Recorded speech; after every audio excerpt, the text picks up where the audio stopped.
सोचिए ऐसी जगह जहां गुरुत्वाकर्षण इतना तेज हो कि रोशनी भी बाहर ना निकल पाए। यही है ब्लैक होल, एक ऐसा जाल जो समय और प्रकाश दोनों को निगल जाता है। ब्लैक होल के पास समय बहुत धीरे चलता है। अगर कोई वहां गिरे तो दूर से देखने पर वो हमेशा के लिए एक ही जगह पर रुका हुआ दिखेगा, जैसे समय थम गया हो। कुछ ब्लैक होल इतनी तेजी से घूमते हैं कि वो अपने आसपास की स्पेस को भी घुमा देते हैं। इसे फ्रेम ड्रैगिंग कहते हैं, जैसे ब्रह्मांड खुद घूम रहा हो।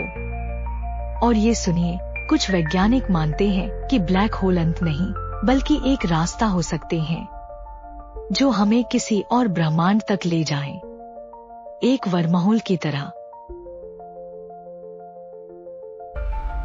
वर्महोल्स अंतरिक्ष और समय के बीच एक काल्पनिक सुरंग जैसे होते हैं, जैसे ब्रह्मांड में बने शॉर्टकट जो दो दूरदराज जगहों को तुरंत जोड़ सकते हैं।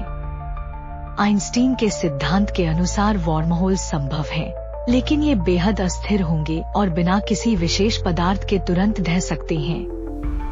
कुछ वैज्ञानिक मानते हैं कि वर्महोल से टाइम ट्रेवल भी संभव हो सकता है। एक छोर से घुसो और दूसरे छोर पर किसी और युग में निकलो। फिलहाल ये सिर्फ एक थ्योरी है। वर्महोल्स आज भी विज्ञान की सबसे बड़ी पहेलियों में से एक हैं। कोई पक्का सबूत नहीं है, लेकिन अगर ये सच हुए तो हमारी स्पेस, टाइम और रियलिटी की समझ हमेशा के लिए बदल सकती है। आप एक ऐसे गैलेक्सी में रहते हैं जिसमें 100 अरब से भी ज्यादा तारे हैं और हर तारा किसी नई दुनिया का दरवाजा हो सकता है। मिल्की वे सिर्फ गैलेक्सी नहीं, ये रहस्यों का महासागर है।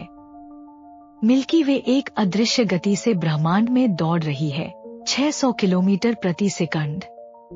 हम सब इस विशाल गैलेक्सी की सवारी कर रहे हैं और हमें एहसास तक नहीं।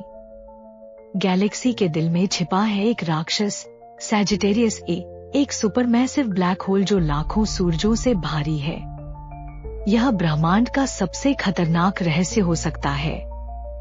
मिल्की वे अकेली नहीं है, ये एक गुप्त गैलेक्टिक समूह का हिस्सा है। 50 से ज्यादा गैलेक्सियां एक दूसरे की तरफ खिंच रही हैं, जैसे किसी अदृश्य शक्ति के आदेश पर। क्या हम टकराव की ओर बढ़ रहे हैं? हमारा सौर मंडल सिर्फ ग्रहों का घर नहीं है।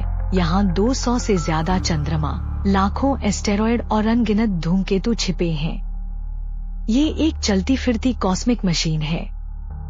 बृहस्पति इतना विशाल है कि बाकी सभी ग्रह उसमें समा सकते हैं और इसकी अंदरूनी ऊर्जा इसे लगातार जलते हुए गैस के गोले जैसा बनाती है। शुक्र ग्रह नरक जैसा है, इसकी सतह सीसा भी पिघला सकती है। वहाँ का वायुमंडल इतना जहरीला है कि रोशनी भी धुंधली हो जाती है। हमारा सौर मंडल गैलेक्सी में 8 लाख किलोमीटर प्रति घंटे की स्पीड से घूम रहा है, यानी हम हर सेकंड ब्रह्मांड के किसी नए हिस्से में होते हैं।